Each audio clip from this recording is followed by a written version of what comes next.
ভাই ভাইয়ের আমার, সিরাজদৌলার যখন পতন হয় তখন লর্ড ক্লাইভ বলেছিল সিরাজদৌলাকে যখন আমরা ধরে নিয়ে যাই তখন যদি বাংলার জনগণ একটা করে ঢিলো ছুটত তাহলে আমাদের পতন হয়ে যেত।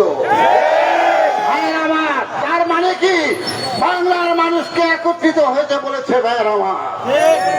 আমি তো কালো মানুষ, একটা কালো উদাহরণ দিই।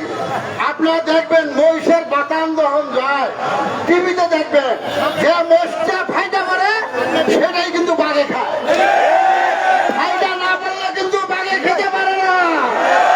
ভাইয়েরা, আমরা মোহাম্মদ আলীর লোক ফায়দা করবো না ইনশাআল্লাহ।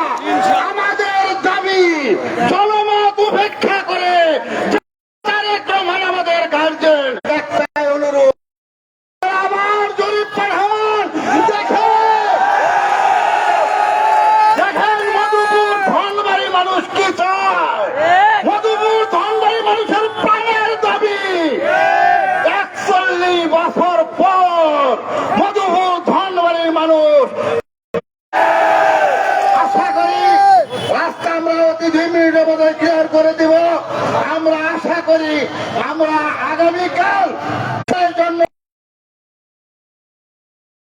আমাদের জিয়াউর রহমান আজকে দেশের প্রেসিডেন্ট হতে পারত না।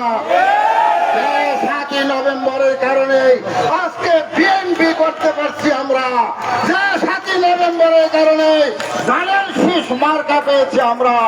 আসুন আগামীকাল আমাদের অডিটোরিয়ামে বিকাল 3টায় আমাদের মোহাম্মদ আলী সাহেব থাকবেন। আমরা আজকের মতো এখানে সমাপ্তি ঘোষণা করে সবাইকে ডাক দেওয়ার সাথে সাথে মধুপুর আসবেন এই আহ্বান জানিয়ে সবাইকে ধন্যবাদ দিয়ে আমি আমার কথা শেষ করছি। খুদা হাফেজ। বাংলাদেশ জিন্দাবাদ, বাংলাদেশ জাতীয়তাবাদী দল জিন্দাবাদ, মোহাম্মদ আলী জিন্দাবাদ জিন্দাবাদ। প্রিয় বন্ধুরা,